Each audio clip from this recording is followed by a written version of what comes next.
திருச்சிற்றம்பலம். போற்றியோம் நமச்சிவாய். எல்லோருக்கும் வணக்கங்க.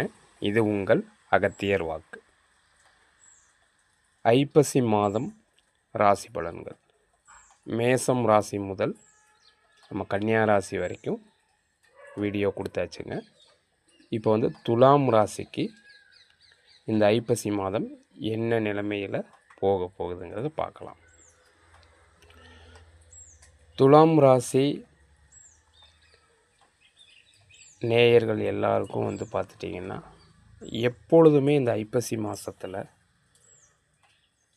ஒரு மனக்கவலைங்கிறது கட்டாயம் இருக்கும், மாற்று கருத்தே கிடையாது.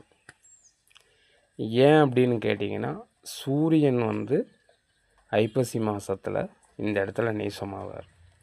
ராசியாதிபதியும் பார்த்துட்டிங்கன்னா இதே காலகட்டத்தில் தான் கொஞ்சம் ஒரு 10 நாள் முன்ன பின்ன நீசமாவா அப்படி, சரிங்களா? அதே காலகட்டத்தில் தான் பார்த்துட்டிங்கன்னா உங்களுக்கு பாக்யாதிபதியும் உங்களுக்கு ஒரு சரியான ஒரு நிலையில் இருக்க மாட்டார். யார்? புதன். இந்த சூரியன் சுக்கிரனுடைய பார்த்துட்டிங்கன்னா ஒரு 15 நாள் முன்னுக்கும் பின்னுக்கும் இருப்பார். அப்போ அந்த அந்த நேரத்தில் ஒரு சிரமத்தை கட்டாயம் எதிர்கொள்ள வேண்டி இருக்கும், சரிங்களா?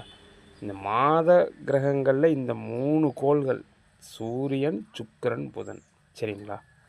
மற்ற கிரகங்களுக்கு கொஞ்சம் விதிவிலக்கு உண்டு, உங்களுக்கே தெரியும். அப்போ துலாம் ராசிக்காரங்களுக்கு எப்பொழுதுமே ஐப்பசி மாதம் கொஞ்சம் பார்த்துட்டிங்கன்னா அந்த மனக்கவலை அப்படிங்கிறது இயல்பாகவே இருக்கும். என்ன தசா புத்தி, என்ன காலம், எந்த மாதிரி இருந்தாலும் கூட கொஞ்சமாவது இருக்கும், சரிங்களா? அதுக்கப்புறம் பார்த்துட்டிங்கன்னா ஐப்பசி, மார்கழி, கார்த்திகை, மார்கழி இந்த டைமெல்லாம் போகும்போது கொஞ்சம் பூஸ்ட் ஆயிடுவாங்க, சரிங்களா? இந்த ஐப்பசி மாதம் அதுக்கு அடுத்து வர்ற கார்த்திகை மாதம் கூட பார்த்துட்டிங்கன்னா கொஞ்சம் ப்ரெஷர் இந்த துலாம் ராசிக்காரங்களுக்கு கட்டாயம் உண்டு, சரிங்களா?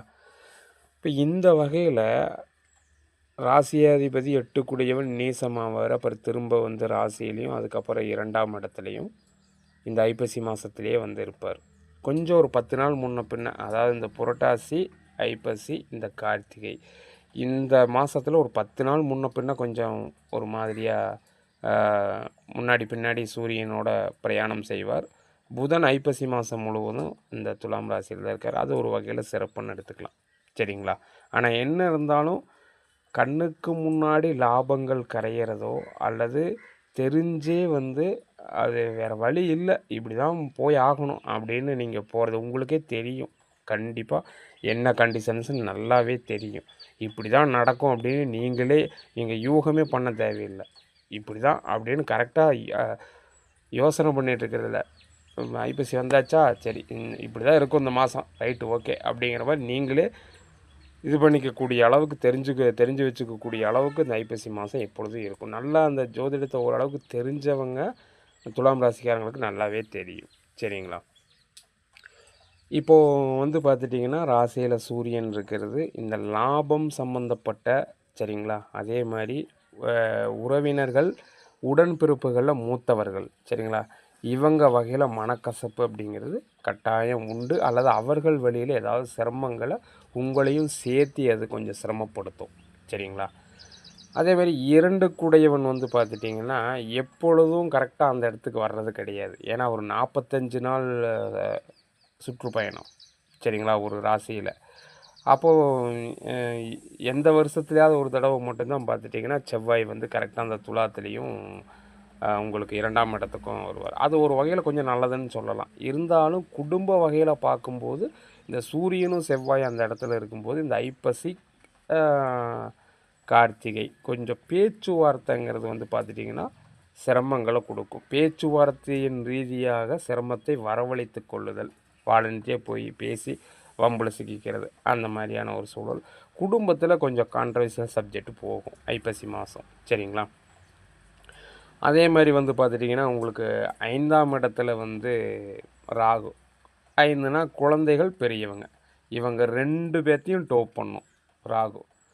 இவங்க 2 பேர்த்து வகையிலையும் பார்த்துட்டிங்கன்னா கொஞ்சம் சிரமத்தை கண்டிப்பாக கொடுக்காம போகாது. ஏன்னா பாம்பு கிரகங்கள் வந்து உங்களுக்கு 5ஆம் இடத்துல இருப்பது சிறப்பு இல்லை. இப்போ லக்ன ரீதியாக நல்லபடியாக இருந்ததுன்னா ராகு ஒன்றும் பிரச்சனை கிடையாது. இன்னும் நல்லபடியாக தான் இருக்கும், தைரியமாக இருக்கலாம் நம்ம. சரிங்களா? ஆனால் அதே சமயம் ராகு நல்ல வகையில் உங்கள் ஜாதகத்தில் இல்லை அப்படிங்கிறப்போ இப்போ கோச்சார ராகு என்ன பண்ணுங்க, அழுத்தத்தை குழந்தைங்க வழியிலையும் பெரியவங்க வழியிலையும் கட்டாயம் கொடுக்கும். அது எனி கேட்டகரி.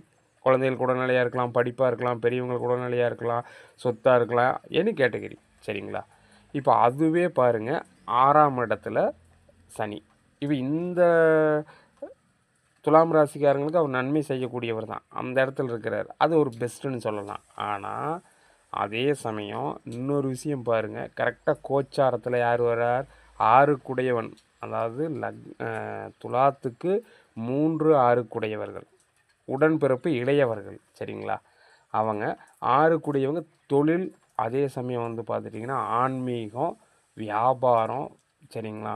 அதுக்கப்புறம் ஏதாவது வம்பு வழக்கு இதெல்லாம் இருந்தது அப்படின்னா இது கொஞ்சம் அப்படியே ரைஸ் ஆகும். சரிங்களா? இதுக்கெல்லாம் செலவு பண்ணுற மாதிரி இருக்கும். இல்லைன்னா இது ஒரு முடிவுக்கு கூட வரலாம். சரிங்களா? ஒரு சமரசம் பேசி முடிவுக்கு வரலாம், அல்லது பிரச்சனை புதுசாக ஆரம்பிக்கலாம். ஏன் இப்படி சொல்கிறேன்னா, ஒரு சரியான ஒரு பதிலாக கொடுக்கல. ஏன் சார் இப்படி சொல்கிறீங்கன்னா, உங்கள் லக்ன ரீதியாக உங்களுடைய நட்சத்திர ரீதியாக என்ன தசா புத்தி போகுதோ அதற்கு பலன்கள் மாறுபடும். அப்போ பொது பலன் அப்படிங்கிறப்ப நம்ம வந்து இந்த 3 கேட்டகரி வயாவிலையும் கொடுத்து தான் ஆகணும். அதுக்கு தான் ஒன்றா பிரச்சனையை ஆரம்பிக்கலாம், அல்லது மிடில் ஸ்டேஜில் இருந்து ஒரு காம்ப்ரமைஷன் ஆகலாம், அல்லது முடிகிற கடைசி பக்குவத்துக்கு இருக்கலாம். சரிங்களா? இந்த மாதிரியான ஒரு கண்டிஷன். இது எல்லா ராசிகளுக்கும் இதே மாதிரி தாங்க. ஆனால் எல்லோரும் என்ன சொல்கிறாங்க, பொதுவாக ராசி பலன்னு சொல்லிட்டு போவாங்க. அதில் பார்த்தா ஆஹா ஓஹோம்பாங்க, இல்லைன்னா ஐயோ ஐயோ அப்படிம்பாங்க. ஒரு பலன் இது பண்ணும்போது அது வந்து திசாபுத்திகளை பொறுத்தது மாறுபடும். சரிங்களா? அதனால் ரொம்ப பெருசாக பூதாகரமாக சொல்கிறது சின்ன கல் மாதிரி தெரியும், சின்ன கல் மாதிரி தெரியுது, பெரிய பூதாகரமாக தெரியும். அப்போ வந்து ஜோதிடத்தின் மேலேயும் மற்ற இதுகள் மேலேயெல்லாம் நம்பிக்கைலாம் போகிறதுக்கு காரணம் அதுதான். நான் அந்த மாதிரியெல்லாம் பில்டப்பெல்லாம் எதுவும் கொடுக்கறது கிடையாதுங்க. என்ன நிலவரமோ அதுதான். ஏன்னா திசாபுத்திகள் தான் இங்கே எல்லாத்தையுமே முடிவு செய்யுது. சரிங்களா? திசாநாதன், புத்திநாதன், அந்தரம், அதுக்கப்புறம் இந்த ராசி, உங்கள் ஜாதகத்தில் இருக்கிற மற்ற கிரக நிலைகளினுடைய பலம் பலவீனம், எந்த திசையை கடந்து வந்திருக்கிறீங்க, உங்கள் அனுபவம் என்ன, உங்களுடைய பின்புலம் என்ன, என்ன என்ன எந்த ரீதியான தொழிலை செய்கிறீங்க, என்ன மன அழுத்தம், இதெல்லாம் நிறைய எக்ஸ்ட்ரா இருக்குது. அப்போ இதையெல்லாம் பார்க்காம நம்ம பொதுவாக ஒரு இது சொல்லிட்டு போக முடியாது. இருந்தாலும் சொல்கிறதுக்கான காரணம் என்னென்னா, ஒரு அவேர்னஸ், அவ்வளோதான். ஒரு எச்சரிக்கையாக இருந்து முடிஞ்ச அளவுக்கு தற்காத்து கொள்ளுதல், முடிஞ்ச அளவுக்கு கஷ்டத்தை குறைக்கிறது, முடிஞ்ச அளவுக்கு விரயத்தை குறைக்கிறது, இதுதானே நம்மளுக்கு தேவை. வேறு என்ன நீங்கள் ஆஹா நான் ஓவர் நைட்டில் ஒவ்வொரு ஆக போகிறோமா, இல்லை ஓவரால் நைட்டில் ஏதாவது அதிசயம் நடந்துட்டு போதா, எதுவும் கிடையாது. அந்த கொஞ்சம் எச்சரிக்கை இப்படி இருந்துக்கிறதா, சரி ரைட்டு ஓகே பார்த்துக்கலாம் அப்படிங்கிற மாதிரி தான். மழை வருதா, ஒரு கூட எடுத்துகிட்டு போகலாம், சரி ரைட்டு ஓகே, இந்த காலகட்டத்தில் இப்படி தான் இருக்கும், இது எப்படி போயிட்டுருக்குது, கொஞ்சம் சேமிப்படுத்தி வைக்கணும், இந்த மாதிரி குழந்தைகளுக்கு பெரியவங்களுக்கு இந்த மாதிரி இருக்குன்னு சொல்லியிருக்காங்க அப்படின்னு ஒவ்வொரு விஷயத்துலேயும் கொஞ்சம் அவேர்னஸாக இருந்துக்கலாம். அதுக்கு தான் நான் அந்த மாத ராசி பலன்களை இப்போ ஆரம்பித்து கொடுத்துட்டு வந்துட்டுருக்கிறேன். சரிங்களா?